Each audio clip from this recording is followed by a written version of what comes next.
यार एक बात बताओ, स्टॉक मार्केट में जब हम किसी कंपनी का चार्ट देखते हैं तो उसकी प्राइस पहले बॉटम पर होती है, देन वो थोड़ी सी ऊपर जाती है, देन टॉप तक चली जाती है, देन वहाँ से रिवर्स कर जाती है, फिर बॉटम पे आ जाती है, फिर वहाँ से निकलते हुए टॉप तक जाती है और इस तरीके से ये चीज़ें चलती रहती हैं। ऐसा क्यों नहीं होता भाई कि कोई कंपनी का शेयर अगर 1000 रुपीज़ के रेट पे लिस्ट हुआ है तो वहाँ से वो निकलते हुए सीधा 1 लाख रुपये तक पहुँच जाए? या ऐसा क्यों नहीं होता कि कोई कंपनी का शेयर अगर 1000 रुपीज़ के रेट पे लिस्ट हुआ है तो वो वहाँ से गिरते गिरते सीधा उसकी वैल्यू ज़ीरो हो जाए? सो अस्सलाम वालेकुम दोस्तों, इन्हीं सारे कन्फ्यूजन्स को क्लियर करने के लिए लेके आए हैं आज के दिन एक धमाकेदार वीडियो, जहाँ पर हम लोग देखने वाले हैं stages of market, then market trends, then types of investment that is long term और short term, and finally market participants. Okay, तो सबसे पहले हम लोग स्टार्ट करेंगे हुआ दी मार्केट पार्टिसिपेंट्स, कि आप जिस मार्केट में पैसा लगाने के लिए उतरे हैं और आपने जो सोचा है कि मार्केट में पैसा लगा के कमाएंगे, तो यहाँ आपका कंपटीशन होने किससे वाला है?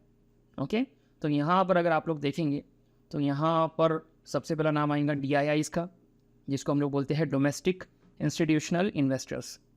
इसकी एग्जांपल होती है म्यूचुअल फंड की कंपनीज़ या एसेट मैनेजमेंट कंपनीज़, जो लोगों से पैसा कलेक्ट करते हैं।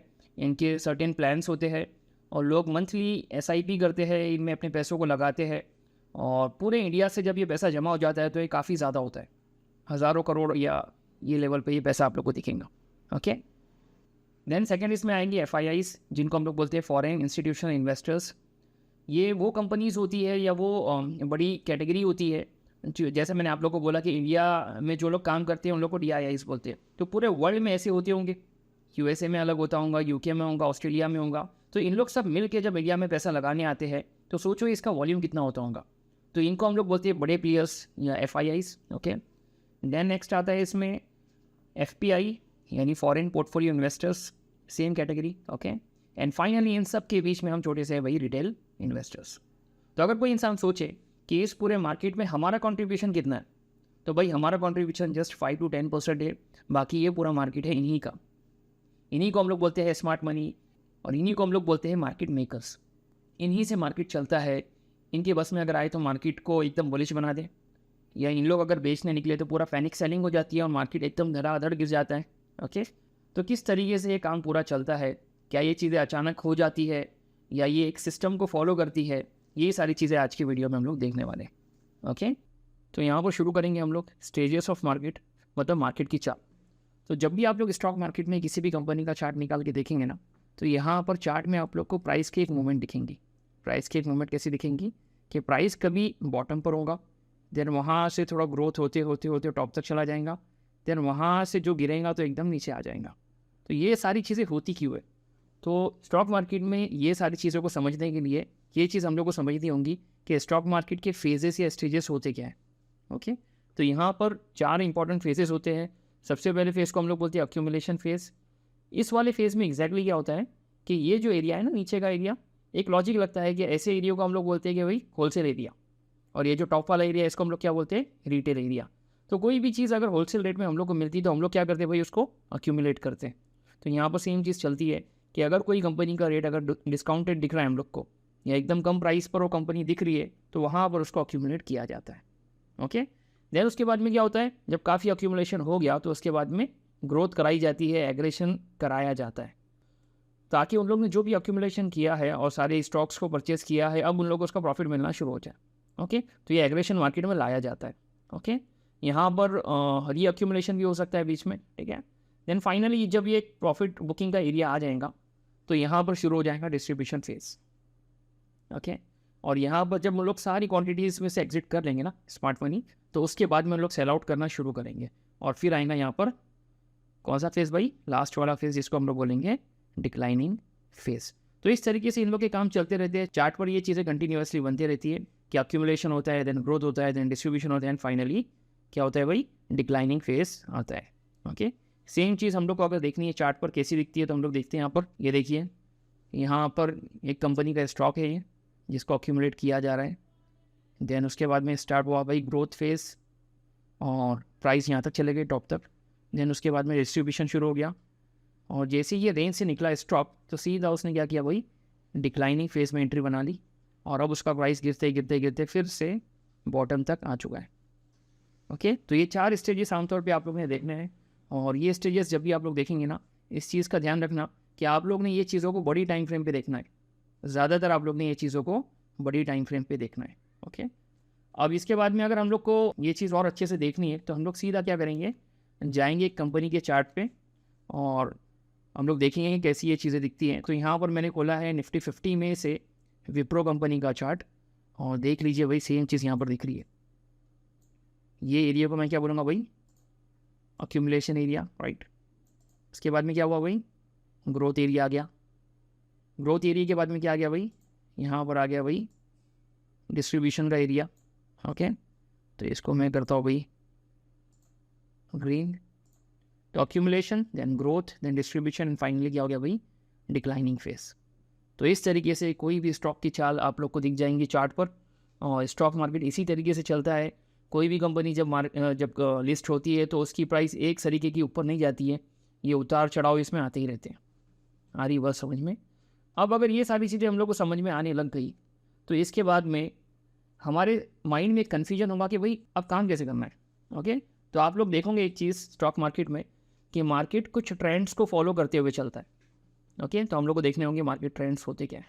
ओके, तो एक तो आपको मार्केट मिलेगा ट्रेंडिंग मार्केट, सेकेंड एक मार्केट आप लोग को दिखेगा रेंज बाउंड मार्केट। ये मार्केट के कुछ और फेजेस समझ के चलो कि एक होता है इसका ट्रेंडिंग मार्केट और एक होता है इसमें range bound market. Trending market का मतलब ये जो अप ट्रेंड और डाउन ट्रेंड बनाते हुए चले, मतलब क्या, एक ट्रेंड को लेते हुए चल रहा है मार्केट, तो इसको हम लोग बोलते हैं अप ट्रेंड। और ये जो गिर रहा है ना मार्केट, इसको हम लोग बोलते हैं डाउन ट्रेंड। ओके, तो प्राइस में सडन मूवमेंट आती है, अगर नीचे की तरफ है वही तो एकदम ऊपर चले जाएंगी प्राइस, और ऊपर है तो एकदम से नीचे आ जाएंगी, तो इसको हम लोग क्या बोलते हैं भाई, ट्रेंडिंग मार्केट। दैट सेकेंड इसमें होता है भाई रेंज बाउंड मार्केट, जिसको हम लोग बोलते हैं साइडवेज मार्केट। ये प्राइस एक रेंज में फंसी हुई है, ना ये रेंज को क्रॉस कर पा रही है, ना ज़्यादा ऊपर जाती है ना ज़्यादा नीचे आती है, तो एक रेंज के अंदर फंसी हुई है, इसको हम लोग क्या बोलते हैं भाई, साइडवेज मार्केट। तो ऐसी चीज़ें आप लोग को स्टॉक मार्केट में कंटिन्यूसली दिखती रहेंगी। अगर आपको देखना है इसको अच्छे से तो देखिए क्या है भाई, ये स्टॉक मार्केट में ट्रेंड आ गया, मतलब ट्रेंडिंग मार्केट में एंट्री हो चुकी है और ये अब अप ट्रेंड बनाते हुए चल रहा है। देन उसके बाद में क्या हुआ, ये साइडवेज में कन्वर्ट हो गया, और एक बार जब इसने ये नीचे के लेवल को तोड़ दिया ना, तो उसके बाद में ये डाउन ट्रेंड में कन्वर्ट हो गया। आ रही बात समझ में? तो जब मार्केट ट्रेंडिंग होता है तो ऐसे स्विंग्स बनाते हुए चलता है। जब मार्केट ट्रेंडिंग होता है तो ऐसे स्विंग्स बनाते हुए चलता है, एक तरीके का नहीं जाता है। वो पहले भागेगा, थोड़ा सा वेट करेगा, फिर भागेगा, थोड़ा सा वेट करेगा और फिर थोड़ा सा भागेगा। ये सारी चीज़ों को हम लोग एकदम डीप में एनालाइज करेंगे। जब हम लोग एडवांस लेवल का कोर्स लेके आएंगे ना, तब देखना आपने ये चीज़ें कितनी इंपॉर्टेंट होती है। यहाँ पर हम लोग टाइम करेक्शन देखते हैं, हम लोग यहाँ पर प्राइस करेक्शन देखते हैं, बहुत सारी चीज़ें हम लोग देखते हैं और वो लेवल्स पर हम लोग एंट्री बनाते। ठीक है, अब ये हो गया हमारा साइडवेज मार्केट। ठीक है, और ये वाला क्या हो गया भाई, डाउन ट्रेंड मार्केट। सेम चीज़ जो यहाँ पर चल रही थी अपोजिट चलेंगी, कि यहाँ पर ऐसे स्विंग्स बनाते हुए चल रहा है। ओके, तो अब हमने क्या देखा भाई, हमने देखा फेजेस ऑफ मार्केट। उसके बाद में हमने क्या देखा भाई, ट्रेंड्स ऑफ मार्केट। अब ट्रेंड्स ऑफ मार्केट को भी प्रैक्टिकली देख लेते हैं हम लोग। ये देखिए सेम चीज़ मैं आप लोगों को विप्रो में दिखा देता हूँ कि यहाँ पर जैसी एक रेंज में था ना ये, उसके बाद से इसने अप ट्रेंड बनाना शुरू कर दिया। हमारी बात समझ में, अप ट्रेंड बनाते हुए चल रहा है। देन क्या हो गया भाई, एक रेंज में फंस गया और उसके बाद में डाउन ट्रेंड बनाते हुए चल रहा है। ओके, पूरे चार्ट को और आगे जाके आप देख लीजिए, आप लोग को डाउन ट्रेंड दिखेगा इसमें। देखो ये डाउन ट्रेंड बनाते हुए नीचे आ रही है प्राइस, देन फिर से अप ट्रेंड में कन्वर्ट हो गई। ये देखो मैं कहीं और अगर दिखाऊँ आपको ये चीज़, ये देखो फिर से अप ट्रेंड में कन्वर्ट हो गई। देखो ये ऐसे स्विंग्स बनाते हुए चल रहा है। आ रही बात समझ में? तो इस तरीके से मार्केट की मूवमेंट चलती रहती है। एक तो मैंने एक चीज़ बोला कि बड़ी टाइम फ्रेम पे आपको जाके पूरी पिक्चर देखनी है। जैसे मैंने वीकली टाइम फ्रेम पे देख लिया कि एक्चुअल पिक्चर क्या चल रही भाई, बॉटम में अक्यूमुलेशन हो रहा है और यहाँ पर री अक्यूमुलेशन हो रहा है, देन ये टॉप पे जा रहा है, डिस्ट्रीब्यूशन हो रहा है, देन उसके बाद में क्या हुआ भाई, डिक्लाइनिंग फेज में चल रहा है स्टॉक। अब अक्लमंद इंसान करेगा क्या भाई इसमें, अक्लमंद इंसान एक ही चीज़ करेगा कि बॉटम पर परचेज करने की कोशिश करेगा और टॉप पर सेल आउट करने की कोशिश करेगा या प्रॉफिट बुक करेगा। आ रही बात समझ में? तो ये चीज़ें हम लोग देख रहे हैं पूरे चार्ट पर भी। नाउ किसी को भी अगर ये कन्फ्यूजन है कि चार्ट पे चीज़ें सही से समझ में नहीं आ रही है कि अप ट्रेंड कैसे समझना और डाउन ट्रेंड में कन्वर्ट हो गया कैसे समझना, और एक रॉ चार्ट है आपके सामने और उस पर इस तरीके से काम कैसे करना, सिंपलेस्ट वे में आप लोगों को बताता हूँ कि आपने क्या करना है। आपने जाना है सीधा यहाँ पर और कैंडल्स से हटा के इसको लाइन चार्ट कर देना है। शुरुआत के लेवल पे ये चीज़ आपके बहुत काम आएंगी और आप खुद ही देख लीजिए यहाँ पर, ये आपका अप ट्रेंड वाला मार्केट, देन यहाँ पर रीअक्यूमुलेशन हुआ, यहाँ पर एक हुआ था ना अक्यूमुलेशन, जैसे ये वाले एरिया में हुआ था। देन क्या हुआ, फिर एग्रेशन आया, ये अब ट्रेंड में कन्वर्ट हुआ, फिर रीअक्यूमुलेशन हुआ, देन फिर ऊपर जाती है ग्रोथ फेज पूरा कंप्लीट हुआ, फिर डिस्ट्रीब्यूशन आया, देन फिर ये क्या हो गया भाई, डाउन ट्रेंड में कन्वर्ट हो गया। अब जो एरियाज़ में अक्यूमुलेशन आता है ना या रीअक्यूमुलेशन आता है ना, वहाँ पर फिर से अक्यूमुलेशन शुरू हो जाते हैं। ये सारी चीज़ें हम लोग को समझ में आ जाएंगे एडवांस कोर्स में, बट आप लोग फ़िलहाल शुरुआत में प्रैक्टिस करने के लिए आप लोग ये लाइन चार्ट का यूज़ कर सकते हैं। और सेम चार्ट पे और थोड़ी प्रैक्टिस करनी है तो क्या करेंगे, टाइम फ्रेम्स चेंज करते रहना। ये देखो ये टाइम फ्रेम चेंज हो गई और ये लाइन चार्ट से हम लोग को समझ में आ गया कि अप ट्रेंड वाला ये मार्केट है, ये स्विंग्स बनाते हुए चल रहा है ना। ये भी देखो अप ट्रेंड में कन्वर्ट हो गया। जब भी मतलब चीज़ समझ में आ रही कि बॉटम में जाता है ना, उसके बाद में क्या होता है, थोड़ा सा अक्यूमुलेशन होता है, उसके बाद में सीधा अप ट्रेंड में कन्वर्ट हो जाता है। देखिए आप ये चीज़ें। और सिमिलरली डाउन ट्रेंड का भी सेम सिनेरियो है, आप लोग को दिख जाएगा डाउन ट्रेंड में कैसा कन्वर्ट होता है स्टॉक, है ना। तो ये सारी चीज़ें आप लोग को प्रैक्टिस से आएंगी, आप लोग बार बार इसकी प्रैक्टिस करिए।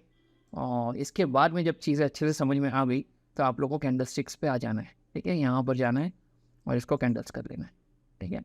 तो कैंडल स्टिक्स में भी आप लोग को ये चीज़ें ईजिली समझ में आने लग जाएंगी। नाउ इन सब बातों को माइंड में रखते हुए अब कोई बंदा सोचे कि यार मैं काम करूँ तो कैसा करूँ, अगर मैं लॉजिक लगाऊँ तो कैसे लगाऊँ, तो यहाँ पर आप लोग को दो टाइप के बंदे दिखेंगे, दो टाइप के आप लोग को पर्सन्स दिखेंगे। एक ऐसा बंदा होगा जो लॉन्ग टर्म के लिए काम करता होगा और एक ऐसा बंदा होगा जो शॉर्ट टर्म के लिए काम करता होगा। तो जो लोग लॉन्ग टर्म के लिए काम करते हैं उन लोग को बोला जाता है इन्वेस्टर। मतलब ये है कि उन लोग ने किसी भी कंपनी के स्टॉक को 1 साल से ज़्यादा के लिए होल्ड करके रख लिया। ये 1 साल एकदम शर्त नहीं है, बट ऐसे समझ के चलो कि इतना ज़्यादा उसने वेट कर लिया है और 1 साल से ज़्यादा उसको रख लिया है, तो उसने लॉन्ग टर्म के लिए काम किया है। तो ऐसे बंदे को हम लोग इन्वेस्टर बोलेंगे, ओके। और शॉर्ट टर्म में जो लोग काम करते हैं उन लोग को हम लोग क्या बोलते हैं भाई, ट्रेडर बोलते हैं। मतलब इन लोग ने ट्रेडिंग किया है। अब ट्रेडिंग करने की अलग अलग स्टाइल्स होती है। एक इसमें आता है भाई इंट्राडे ट्रेडिंग, मतलब with in the day, single day में आपने ले लिया कंपनी के शेयर्स को, उसी दिन बेच दिया, तो इसको हम लोग बोलते हैं भाई इंट्राडे। सेकंड इसमें होता है स्विंग ट्रेडिंग, मतलब ये जो ट्रेड होता है ना ये कुछ वीक्स तक चलता है। स्विंग की एग्जांपल मैंने जस्ट आप लोग को बताई कि आपको कोई कंपनी का स्टॉक अगर ऐसा स्विंग करते हुए दिखे ना, तो स्विंग के डिप पर या लो पर हम लोग कंपनी के शेयर को बाय करते हैं और इसके हाई पे बेचते। फिर कोई कंपनी में ऐसे स्विंग्स बन रहे तो उसके डीप पे हम लोग खरीदते हैं और हाई पर इसको बेचते हैं। तो ऐसी स्विंग पर भी हम लोग जब ट्रेड करते हैं ना, तो इसको हम लोग क्या बोलते हैं भाई, स्विंग ट्रेडिंग बोलते हैं।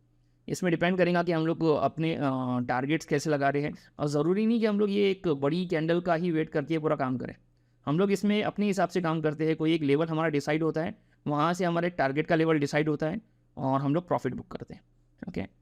तो एक मैंने बोला अभी सेकंड स्विंग ट्रेडिंग, और थर्ड नंबर पे इसमें होता है भाई पोजिशनल ट्रेडिंग। मतलब ये कुछ मंथ तक चलेगा ट्रेड, ये इधर 1 महीना हो, 3 महीना हो, 6 महीना हो या 7-8 महीने हो, तो इस तरीके से ये काम चलेगा। इसको ऐसे ही समझो भाई कि कोई एक सीज़न आ गया है और सीज़न के हिसाब से अपने कंपनी के शेयर को ले लिया, और वो जो कंपनी है उस सीज़न में अच्छी चलती है, अच्छे परफॉर्म करती है, उनके सेल्स वगैरह भी अच्छे होते हैं, तो आपने भी वो हिसाब से माइंड लगाया और कोई कंपनी के शेयर को ले लिया, ठीक है। तो इस तरीके से आप लोग को सिस्टम दिखेगा पूरा ये काम करता हुआ। आप लोग आइदर इसमें इन्वेस्टर बोल के भी काम कर सकते हैं, कोई अच्छी कंपनी को अच्छे उसके जिसके फंडामेंटल होते हैं उसको लेके आप लोग रख लिए और अपने पोर्टफोलियो को डाइवर्सिफाई कर लिए कि 20-30% अपने पोर्टफोलियो को लॉन्ग टर्म के लिए रख लिया। इसमें से कुछ अमाउंट को आप लोग ने क्या पोजिशनल और स्विंग के लिए रख लिया, और कुछ अमाउंट को आप लोग ने इंट्राडे के लिए डेडिकेट कर लिया, जैसा भी आप लोग की मर्जी। तो इस तरीके से काम आप लोग कर सकते हैं इसमें, ठीक है। सो उम्मीद करता हूँ दोस्तों कि आप लोग को ये वीडियो पसंद आया होगा। और एक रिक्वेस्ट आप लोग से ये होगी कि अगर आप लोग ने अभी तक टेलीग्राम चैनल को आप लोग ने अगर ज्वाइन नहीं किया है तो उसको ज्वाइन कर लें। आप लोग को ये वीडियो की डिस्क्रिप्शन में उसकी लिंक्स वगैरह दिख जाएंगी। और ये जो हमारा पूरी सीरीज़ चल रही है स्टॉक मार्केट फॉर बिगिनर्स, उसका ये 9th वीडियो था। तो इससे पहले की वीडियो अगर आप लोग ने नहीं देखी है तो उसको भी देख लीजिए। और हमारा जो इंस्टाग्राम का पेज है वहाँ पर भी आप लोग चल जाइए, उसको देख लीजिए अच्छे से।